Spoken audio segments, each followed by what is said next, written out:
Si on vous avait demandé, Monsieur Le Pen, vous de torturer, vous l'auriez fait? Si cette manière de faire, encore une fois, je n'aime pas votre mot, qui est trop ambigu. Si j'avais dû forcer par la violence des terroristes à m'avouer où étaient leurs bombes, je crois que je l'aurais fait, oui, et je l'aurais fait sans scrupule. Sur le terrain, j'ai découvert les méfaits commis, qui étaient assez considérables. Il avait inauguré ce qu'on appelait, enfin moi ce que j'ai appelé la torture à domicile. Il n'y avait pas que les centres d'interrogatoire, il allait dans les familles, il interrogeait, il torturait et souvent il exécutait. Monsieur Le Pen, 5 témoignages précis et concordants vous accusent d'avoir torturé en Algérie. Que répondez-vous? 5 témoignages qui émanent d'agents étrangers du FLN, terroristes et tueurs les uns et les autres. Le Pen et sa patrouille avaient déboulé chez lui à son domicile. Ils ont torturé le papa, Ahmed Moulet, à l'eau puis à l'électricité jusqu'à ce qu'il en meure. Et là, ils ont fait le coup classique, c'est de tirer une rafale de mitraillette sur le corps pour faire croire qu'il s'était enfui. Avec la mort de Jean-Marie Le Pen le 7 janvier 2025, son passé de tortionnaire pendant la guerre d'Algérie est revenu dans le débat public, notamment avec cette une de l'Humanité qui affiche son poignard nazi. Et ce couteau, c'est la journaliste du Monde, Florence Baugé, qui l'a retrouvé en Algérie. Cette journaliste, arrivée au Monde au début des années 2000, a multiplié les enquêtes qui ont ravivé la mémoire des pires horreurs de la guerre d'Algérie, et en particulier la torture. Dans cette vidéo, elle nous raconte comment le nom du jeune député Jean-Marie Le Pen revenait dans toutes ses enquêtes sur le terrain. L'histoire commence en 2002, le père de Marine Le Pen est au 2e tour de l'élection présidentielle. En 2002, il se trouve que Jean-Marie Le Pen est arrivé en bonne place dans la course à l'Élysée. En tête, Jacques Chirac, 20% des voix. Énorme surprise, Jean-Marie Le Pen semble devoir être le second avec 17% des voix. Et là, Plenel nous a demandé à tous les journalistes du Monde de lui trouver des angles intéressants sur Jean-Marie Le Pen, tout ce qu'on savait pour traiter le sujet au mieux. Je l'ai coincé à la sortie d'une réunion, je lui ai dit « Mais est-ce que tu te souviens qu'il y a 2 ans déjà, je t'ai dit que j'avais des choses sur Le Pen, moi j'en ai pas mal dans mes carnets, mais est-ce que tu veux que je termine cette enquête ?» Et il m'a dit « Oui, bien sûr, maintenant c'est notre devoir, puisqu'il prétend entrer à l'Élysée, il faut le faire. » Et j'ai estimé qu'il était de mon devoir de parlementaire, capable de porter les armes, d'y aller avec le contingent, puisque, dans le fond, j'étais d'accord pour préserver cette partie de la France. Jean-Marie Le Pen donc s'est engagé de façon volontaire, en signe de solidarité, comme il disait, avec les jeunes appelés, avec le grade de lieutenant.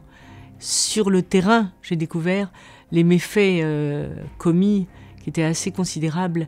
Il avait inauguré ce qu'on appelait, enfin moi ce que j'ai appelé la torture à domicile.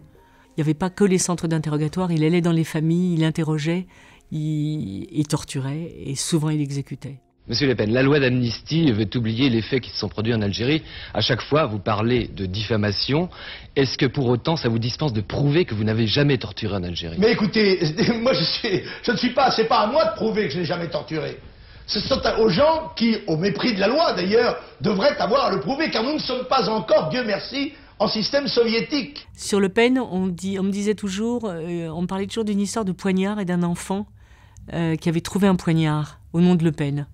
J'ai activé un petit peu mes réseaux d'anciens combattants via Louisette Thierry-Larize et en 3 jours, je l'ai retrouvé.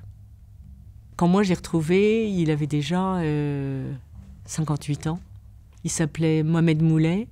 Lui, il avait vécu une nuit d'horreur dans la Casbah en mars 1957.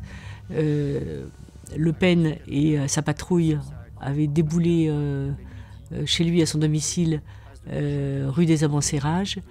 Il voulait savoir à la fois où étaient les armes, où étaient les complices, il voulait toutes les informations possibles. Je ne sais pas ce qu'il voulait exactement. Mais devant les 6 enfants réunis, et la jeune femme qui portait la dernière-née qu'elle nourrissait encore au sein, ils ont torturé le papa, Ahmed Moulet, à l'eau puis à l'électricité jusqu'à ce qu'il en meure.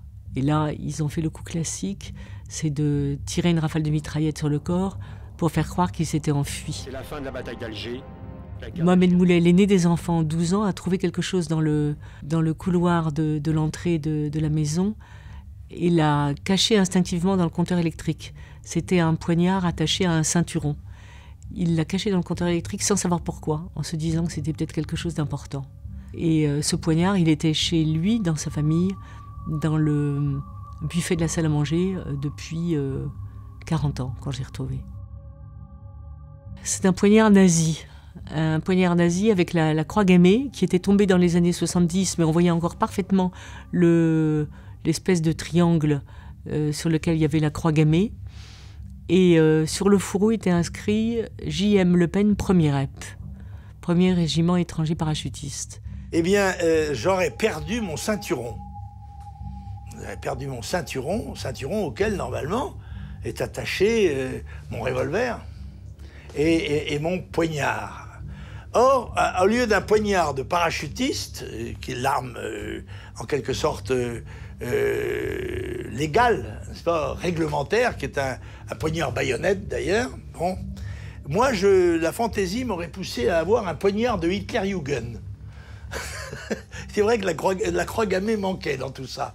Alors c'est un petit poignard, parce que les Hitlerjugend, c'est des scouts. C'est un petit, oui, c'est ça, c'est auquel a appartenu d'ailleurs même le pape, vous voyez. Hein, bon, c'est des boy scouts. Et ils ont un petit poignard comme ça, avec une petite lame. Et le lieutenant Le Pen, lui, il avait la fantaisie, au lieu d'avoir son poignard de combat, eh bien, il avait ce petit poignard d'Hitlerjugend à sa ceinture. Ça fait rire tout le monde. Ça fait rire tout le monde. Il n'y a pas eu que cette nuit d'horreur, il y en a eu une autre aussi où Le Pen se faisait appeler le commandant Marco. Et c'était une nuit très brutale qui s'était produite un mois plus tôt, en février 1957, toujours dans la Casbah. Et ça, cette histoire-là est sortie à la veille des législatives, en 2002. Si vous voulez, c'était un peu la piqûre de rappel. On avait fait l'histoire du poignard pour la présidentielle, et les 4 autres témoins, plus un 5e qui lui disait avoir été torturé avec Ossarès et Le Pen. Les lois d'amnistie interdisaient qu'on écrive des choses pareilles. Et tous ceux qui s'y étaient risqués avant moi, en particulier Lionel Duroy de Libération, s'étaient retrouvés condamnés. Donc, si vous voulez, on n'y allait pas de gaieté de cœur. Hein. Plenel pensait qu'il le devait à ses lecteurs, et moi je pensais que je le devais aux victimes algériennes. C'était vraiment pour les Algériens que je le faisais. Beaucoup plus que pour les lecteurs français, pour être honnête. Plenel était dans ce rôle, moi j'étais dans le mien. Mais j'ai été frappée quand il m'a poursuivi en justice. Il m'a poursuivi pour mes écrits et il n'a pas dit un mot du poignard dans les motifs de poursuite. Donc je pense qu'il n'avait pas tellement envie que l'attention soit attirée dessus. Et il ne savait pas à ce moment-là, personne n'imaginait que je rapporterais le poignard d'Algérie et que je le produirais à l'audience. Et c'est ce qui s'est produit. Mais j'ai eu un mal fou à le rapporter. J'ai fait 3 tentatives au moins. Une avec un ambassadeur de France qui a refusé en me disant que s'il m'aidait par la valise diplomatique, ça pourrait se savoir, et au procès, Jean-Marie Le Pen serait en droit de demander comment vous avez rapporté ce poignard. Et je mettais toute la République dans l'embarras. Ensuite, un ministre des Affaires étrangères, j'ai fait un voyage en délégation restreinte. Je lui ai expliqué brièvement l'histoire par un petit mot dans l'avion. Est-ce que je peux rapporter le poignard? J'en ai besoin. Et sur le tarmac, en descendant à Alger, il m'a répondu « J'aurais préféré ne pas être au courant ». Donc c'était un non déguisé. Et puis ensuite, un nouvel ambassadeur de France qui est arrivé, que je connaissais bien aussi. Et je lui ai demandé s'il pouvait me le faire parvenir en France par la valise diplomatique. Et lui aussi, comme le précédent ambassadeur, a refusé en me disant « C'est à vous et à vous seul de le rapporter ». Mais quelqu'un, un ami d'amis, a essayé de m'aider et m'a emballé le poignard dans une feuille de plomb. Et une feuille de plomb, c'est censé tout protéger, tout masquer au rayon X à l'aéroport. Donc c'est ce que j'ai fait, j'ai mis le poignard, enfin c'est ce barbouze, si on peut dire, on l'appellera comme ça, qui me l'a emballé dans une feuille de plomb. Je l'ai mis dans ma valise entre 2 paquets cadeaux, un paquet de dates, 2 livres, etc. Dès les premiers employés, vous savez, sur le tapis roulant, je les ai vus qui faisaient aller-retour avec ma valise. Je me suis dit, ça y est, je suis mal. Ils ont compris qu'il y avait quelque chose de louche. Et en effet, il y avait quelque chose de louche. Du coup, ils ont appelé leur supérieur. C'était un inspecteur de police qui m'a demandé de lui expliquer mon histoire. Il m'a dit, bon, attendez, je vais voir avec mon supérieur. Du coup, j'ai eu le commissaire de police de l'aéroport qui m'a dit, bon, attendez, je vais voir, je vais passer des coups de téléphone. Et j'ai vu qu'ils avaient envie d'eux-mêmes de me laisser partir avec le poignard parce qu'ils avaient compris l'histoire et ça les touchait. Mais c'était pas fréquent de voir un fonctionnaire en Algérie prendre de lui-même et me dire « je vais tout faire pour que vous partiez avec ce poignard ». C'est ce que m'a dit, ce que je crois être le commissaire de police. Mais en tout cas, l'avion a eu beaucoup de retard, mais j'ai pu partir avec le poignard dans la valise qui était elle-même dans la soute. Et quand je suis partie, le commissaire de police m'a dit « bonne chance pour votre procès ». Première instance, Le Pen n'est pas là. Donc à un moment, la présidente me dit mais ce poignard, vous l'avez touché, vous l'avez eu entre les mains? J'étais un peu étonnée de la question. Moi, j'étais à la barre, je me disais bah oui, évidemment. Elle me dit et où il est maintenant? Il est dans un musée, au musée des Moudjahidines, ou dans un musée d'Alger? Alors j'ai répondu bah non, il est là. J'avais rien préparé, il n'y avait pas de mise en scène. Et à ce moment-là, Baudelot, l'avocat du Monde, s'est levé, l'a sorti et l'a apporté sur l'estrade. Et alors là, branle-bas le combat du côté des avocats de Le Pen qui ont protesté en disant indignés que la pièce leur avait pas été communiquée. Ça n'a servi à rien. J'ai vu les trois magistrats sidérés se passer le poignard de main en main avec l'inscription J.M. Le Pen. Oui, c'était un beau moment, ça. Première instance, deuxième instance, cassation. Tout ça est séparé d'une année à chaque fois.